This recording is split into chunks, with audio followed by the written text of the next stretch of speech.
اعوذ باللہ من الشیطان الرجیم بسم اللہ الرحمن الرحیم قل هو اللہ احد اللہ الصمد لم یلد ولم یولد ولم یکن له کفوا احد۔ آج انشاءاللہ ہم قرآن کریم کی ایک چھوٹی سی سورت سورہ اخلاص یعنی قل هو اللہ والی سورت، اس کی تفسیر اور تشریح بیان کریں گے۔ اللہ نے اس سورت میں کیا فرمایا ہے اور کون سے مضامین اس سورت میں نازل فرمائے گئے ہیں۔ اس سورت میں صرف 4 آیتیں ہیں، چھوٹی چھوٹی 4 آیتیں، اور یہ سورت مکے میں نازل ہوئی تھی۔ اس سورت کے نازل ہونے کی وجہ کیا ہے؟ اس کی وجہ یہ ہے کہ کچھ لوگوں نے، کفار مکہ نے اللہ کے نبی صلی اللہ علیہ وسلم سے سوال کیا کہ ذرا اللہ تعالیٰ کا تعارف کراؤ، تم اللہ اللہ کی بات کرتے ہو کہ اللہ نے مجھے بھیجا ہے، اللہ کا میں رسول ہوں، اللہ کا قرآن یہ اللہ کا کلام ہے، اللہ نے اس دنیا کو پیدا فرمایا، اللہ کی عبادت کرو، اللہ ہی خدا ہے، اللہ ہی عبادت کے لائق ہے، اللہ کا کسی کو شریک۔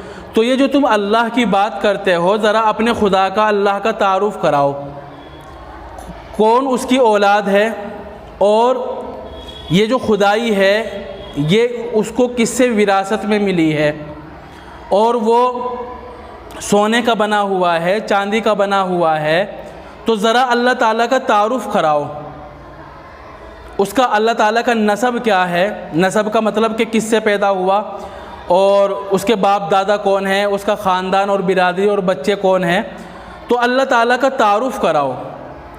تو کفار مکہ کے اس سوال کے جواب میں اللہ نے اس سورت کو نازل فرمایا اور اپنا تعارف کرایا، اور کفار مکہ کے جو سوالات تھے، جو ذہن میں ان کے خیالات تھے، ان کو بھی ختم کیا اور ان کے جوابات دیے۔ چنانچہ اللہ کے نبی صلی اللہ علیہ وسلم پر ان کو جواب دینے کے لیے یہ سورت نازل ہوئی، اور فرمایا اللہ نے قل هو اللہ احد، اے محمد آپ لوگوں سے، خصوصاً کفار مکہ سے کہہ دیجئے هو اللہ احد، وہ اللہ ہے، ایک ہے۔ قل هو اللہ احد، قل کے معنی آپ کہہ دیجئے، ہو کے معنی وہ، اللہ کے معنی اللہ، احد کے معنی ایک۔ قل هو اللہ احد، آپ کہہ دیجئے کہ وہ اللہ ہے، ایک ہے۔ دیکھو اللہ نے، انہوں نے کہا تھا کہ اللہ کا تعارف کراؤ، اس کا نسب بتاؤ، کس سے بنا ہے، اس کا نسب کیا ہے، کون کس سے پیدا ہوا ہے وہ، اور اس کی اولاد کون ہے۔ سوال ان کا یہ تھا، جواب کیا دیا اللہ نے؟ وہ اللہ ایک ہے، جس کا آپ تعارف پوچھ رہے ہیں۔ آپ پوچھ رہے ہیں کہ محمد آپ کا خدا کون ہے، تو آپ ان کو تعارف کرا دو کہ وہ اللہ ہے اور وہ ایک ہے۔ یہ اللہ نے جواب دیا۔ یہ جواب کیسے بنا؟ بات تو سمجھ میں نہیں آتی۔ وہ پوچھ رہے ہیں کہ بھئی تعارف کیا ہے، اور وہ کہہ رہے ہیں کہ اللہ ہے۔ دراصل یہ جواب اس طرح بنا، کفار مکہ نے تقریباً 360 خدا بنا رکھے تھے، زمین کا خدا، آسمان کا خدا، پانی کا خدا، بارش کا خدا، کھانے پینے کا خدا، مشکل پریشانیوں کا اور خوشی، ہر ایک کا خدا بنا رکھا تھا، تقریباً 360۔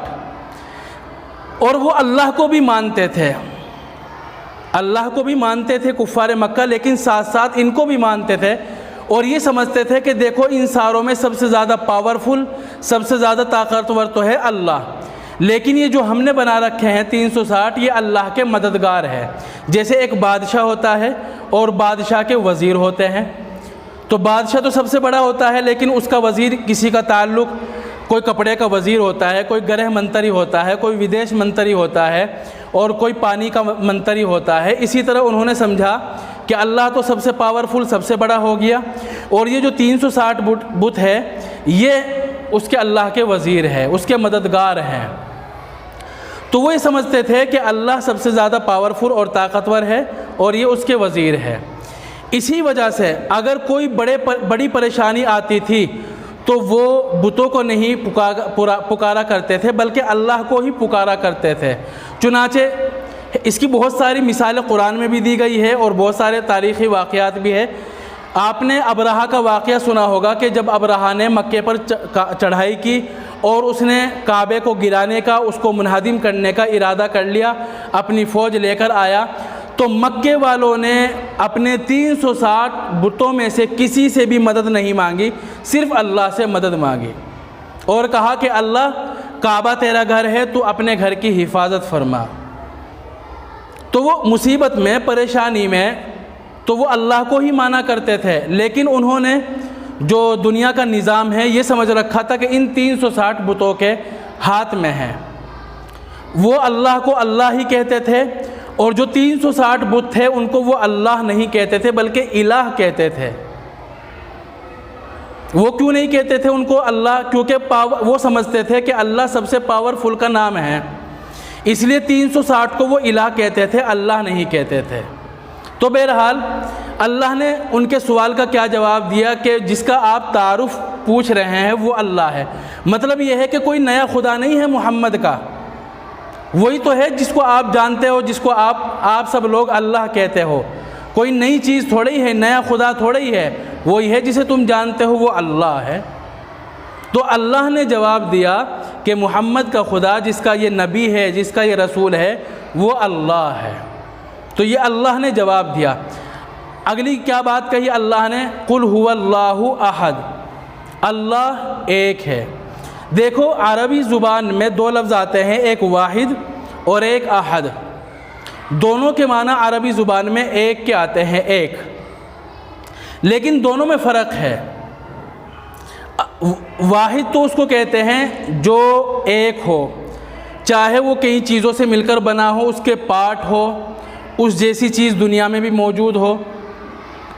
جیسے یہ مائک ہے، مائک یہ ایک ہے، یہ دو مائک تھوڑی ہے، ایک مائک ہے، لیکن یہ کئی چیزوں سے، کئی پارٹ سے مل کر بنا ہے، اور اس جیسے مائک اور بھی دنیا میں بہت سارے موجود ہیں۔ اس کو تو کہتے ہیں واحد۔ ایک ہو گیا احد۔ احد کے معنی بھی ایک کے آتے ہیں، لیکن احد کہتے ہیں اس ایک کو جس کے پارٹ نہ ہو، وہ ایک ہو بالکل، جس کے کوئی پارٹ نہ ہو، حصے نہ ہو، اجزاء نہ ہو، اور اس جیسا کوئی دوسرا ہو بھی نہیں کسی بھی چیز میں، نہ شکل و صورت میں، نہ صفات میں، نہ فائدوں میں، نہ طاقت میں، کسی بھی چیز میں اس جیسا نہ ہو۔ اور ظاہر سی بات ہے، ایسی چیز صرف اللہ تعالیٰ ہے۔ اللہ تعالیٰ کے پارٹ نہیں ہیں، کیونکہ جس چیز کے پارٹ ہوتے ہیں نا وہ ختم ہونے والی ہوتی ہے، کسی بھی وقت اس کے پارٹ ٹوٹ سکتے ہیں، الگ ہو سکتے ہیں۔ اللہ کے کوئی پارٹ نہیں ہے، اعضاء نہیں ہے، بدن کے ٹکڑے نہیں ہیں، اعضاء نہیں ہیں، اس کی شکل کا کوئی نہیں ہے، اس جیسی طاقت والا، صفات والا کوئی نہیں ہے۔ تو اس لیے یہاں پر واحد کی بجائے لفظ احد لائے ہیں۔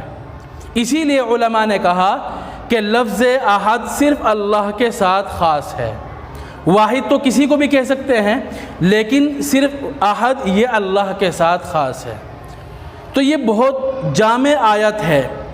جتنے بھی وہم و خیال کفار مکہ کے تھے، جتنے بھی سوالات کفار مکہ اور یہود کے تھے، اس ایک آیت نے ان سارے سوالات کے جواب دے دیے۔ اگرچہ ہم واضح طور پر نہیں سمجھ سکتے، لیکن وہ عربی دانت ہے کفار مکہ، اور یہ قرآن بھی عربی میں اترا ہے، تو وہ اس کی باریکی کو، اس کے معنی کو، اس کے فرق کو، اس کی گہرائی کو سمجھ سکتے تھے، اس لیے ان کی بات سمجھ میں آ گئی۔ اللہ نے جواب دیا، تم تعارف پوچھتے ہو خدا کا، خدا کوئی نئی چیز نہیں ہے، تم بھی جانتے ہو کون ہے۔ قل هو اللہ احد، کہہ دیجئے وہ اللہ ہے، ایک ہے۔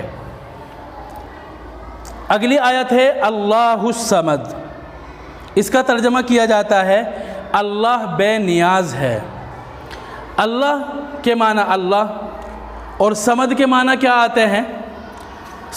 صمد کے معنی عربی زبان میں کئی آتے ہیں، اور سارے معنی اللہ کے لیے یہاں صحیح ہے۔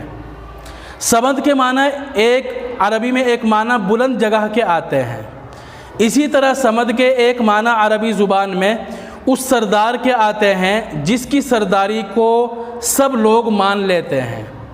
اسی طرح سمد کے ایک معنی وہ آتے ہیں وہ سردار جس کو جنگ میں بھوک اور پیاس نہ لگے۔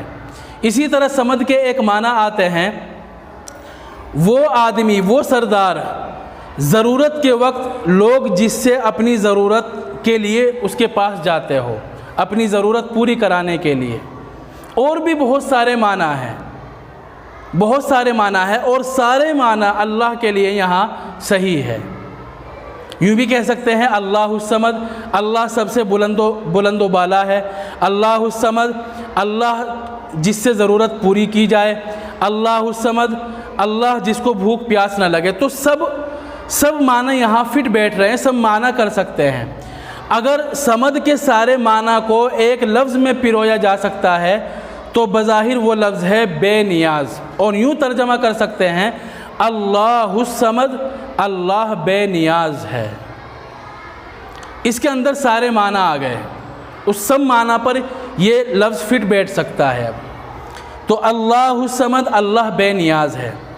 یہ اللہ نے کیوں کہا دوسری آیت میں کہ اللہ بے نیاز ہے، اس کو کسی چیز کی ضرورت نہیں؟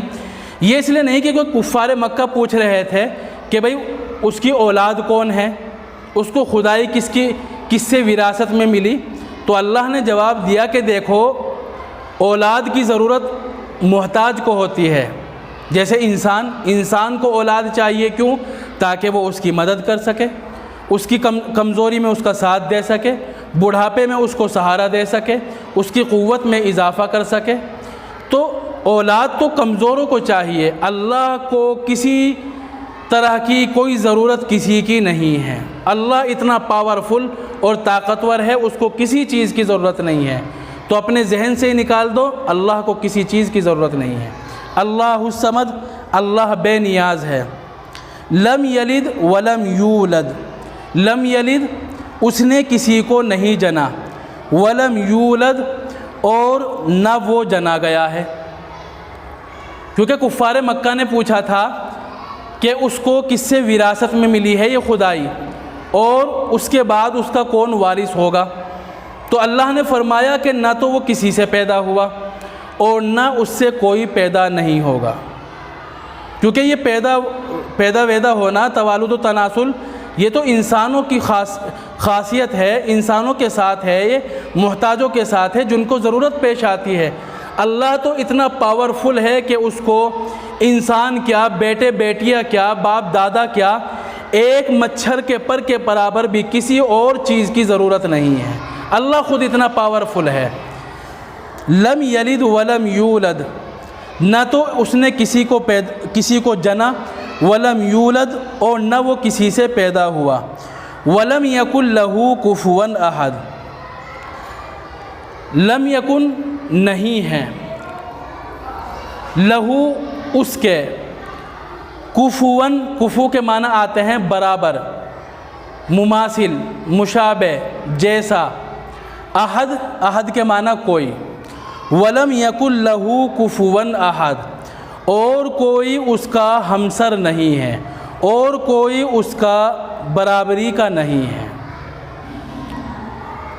انہوں نے کفار مکہ نے پوچھا تھا کہ اس کو خدائی کس سے وراثت میں ملی ہے اور اس کے بعد کون وارث ہوگا۔ اب ظاہر سی بات ہے، بیٹا صفات میں باپ کے مشابہ ہوتا ہے، جیسا باپ ایسا ہی بیٹا ہوتا ہے۔ باپ بھی بولنے والا، اس کو بھی طاقت کی ضرورت، اس کو بھی کمزوری پیش آتی ہے، اس کو بھی دوسرے کی ضرورت پیش آتی ہے، کھانے کی ضرورت پیش آتی ہے۔ جس طرح باپ کے ہاتھ پاؤں، ناک، بدن وغیرہ دوسری چیزیں تھیں، اسی طرح بیٹے کے بھی ہوتے ہیں۔ تو بیٹا باپ جیسا ہوتا ہے، بیٹا باپ جیسا ہوتا ہے، طاقت میں، کمزوری میں، ضرورتوں میں، محتاجگی میں اور شکل و صورت میں۔ تو اللہ نے فرمایا تم یہ پوچھتے ہو کہ اللہ کے بعد کون اللہ کا وارث ہوگا، تو اللہ نے فرمایا وَلَمْ يَكُنْ لَهُ كُفُوًا أَحَدٌ، اس کا کوئی بیٹا نہیں ہوگا۔ کیوں؟ بیٹا باپ جیسا ہوتا ہے اور اللہ جیسا کوئی ہے ہی نہیں، اس کی برابری کا کوئی ہے ہی نہیں، اور جب اس کی برابری کا کوئی ہو ہی نہیں سکتا تو اس کا مطلب یہ ہوا کہ اللہ کا کوئی بیٹا بھی نہیں ہو سکتا۔ وَلَمْ يَكُنْ لَهُ كُفُوًا أَحَدٌ، اور کوئی اس کی برابری کا نہیں ہے۔ ایک دفعہ پورا ترجمہ دیکھ لیجئے پوری سورت کا۔ قُلْ، کہہ دیجئے، هُوَ اللَّهُ، وہ اللہ ہے، احد، ایک ہے، اللہ الصمد، اللہ بے نیاز ہے، لم یلد، اس نے کسی کو نہیں جنا، ولم یولد، اور نہ وہ کسی سے جنا گیا ہے، ولم یکن لہ کفوا احد، اور کوئی اس کے برابری کا نہیں ہے۔